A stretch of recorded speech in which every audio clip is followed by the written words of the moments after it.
शक्ति की आराधना आवश्यक है। क्यों? क्योंकि आज सनातन पे भी उंगली उठाई जा रही है, सनातन खतरे में है। तो कलयुग में तो संतों को भेजा है धर्म की रक्षा करने के लिए, और जो उंगली उठा रहे वो अधर्म का एक ऐसा श्रेणी है जो कि क्या कहते हैं, धर्म की हानि करने के लिए आया है। हमारे दर्शकों को अपना नाम बता दीजिए।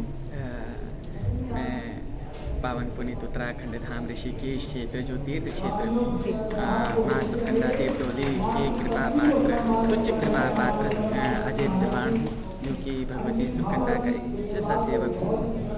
जी, आपका कैसा अनुभव रहता है जब माँ सुरकुंडा देवी आपके ऊपर आती है? क्या अनुभव होता है? देखो, शक्ति का अनुभव करना, शक्ति को महसूस करना जब तक चल रहा है, जब तक शरीर में प्राण है, जब तक शरीर में ऊर्जा है, तो शक्ति चल रही है। वही शक्ति का एक अंश यदि तीव्रता से आ जाए तो बुखार आ जाता है, और अगर वही तीव्रता से और वो अग्नि के रूप में आ जाए तो वो शक्ति जो है अपना प्रतीकात्मक स्वरूप देती है। वही प्रतीकात्मक स्वरूप जो है भगवती का, जिस को कृपा पात्र जो हो जाता है वह जो है ऐसे महसूस करता है जिस प्रकार से एक बुखार की श्रेणी होती है ना, वह कुछ समझ नहीं पाता। जब दिमाग में बुखार चढ़ जाता है तो क्या होता है, वो व्यक्ति समझ नहीं पाता क्या उसके साथ विडम्बनाएं हो रही हैं, क्या वो कर सकता है। उसका शरीर अपनी उसमें नहीं रहता, अपनी कार्य क्षेत्र में नहीं रहता, वो अपनी कार्य श्रेणी में नहीं रह पाता।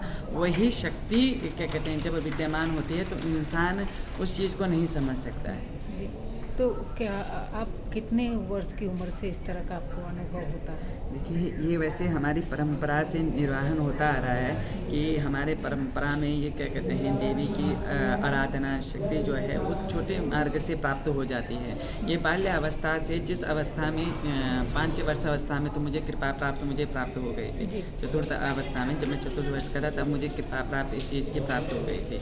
ये पारंपरिक उससे चलता आता है, और इस शक्ति का एक स्रोत जो है कोई ना कोई नया बनता रहता है। अच्छा, हमारे दर्शकों से क्या कहना चाहेंगे? और देखिए, सनातन के प्रति लोग जागरूक नहीं हैं। अगर हमारे अंदर शक्ति नहीं है, अगर हमारे अंदर बल नहीं है, तो हम सनातन के प्रति जो उंगली उठाने वाले हैं उनसे नहीं लड़ सकते हैं। यदि हम शक्ति की आराधना करेंगे, शक्ति की साधना करेंगे, शक्ति की उपासना करेंगे तो बल भी मिलेगा, यश भी मिलेगी, कीर्ति भी मिलेगी, जय भी मिलेगा, विद्या भी मिलेगी, और हर प्रकार के ऐश्वर्य प्राप्त होंगे। इसलिए शक्ति की उपासना करें, माँ सुरकंडा की आराधना करें। जय माँ सुरकंडा।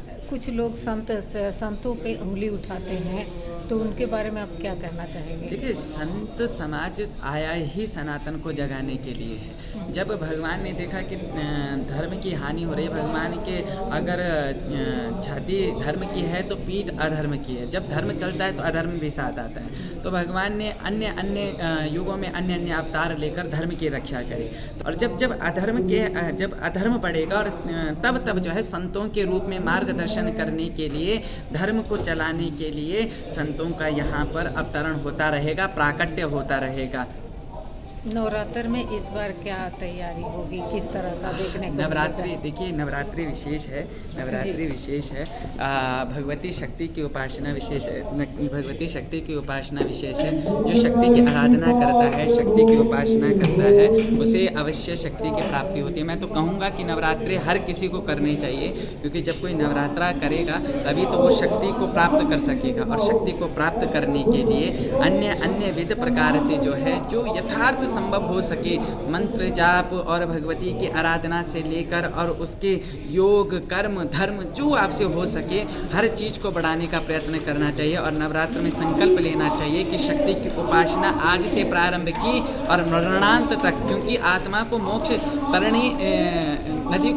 वैतरणी नदी को पार करने के लिए भी शक्ति की जरूरत पड़ती है, और वैतरणी नदी को पार करने में जो शक्ति ऊर्जा चाहिए, शिव को भी जो इकार है वो भगवती है, ये कार्य में वरदान देने वाली वो भगवती है।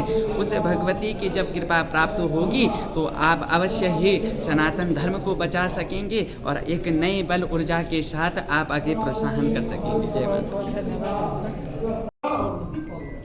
कितना अद्भुत है, इतनी कम उम्र 24 साल, ईश्वर के शरण में, संपूर्ण तरीके से ईश्वर के शरण में, उत्तराखंड में एक बड़ा नाम धर्म के लिए, और लगातार धर्म के प्रति समर्पण।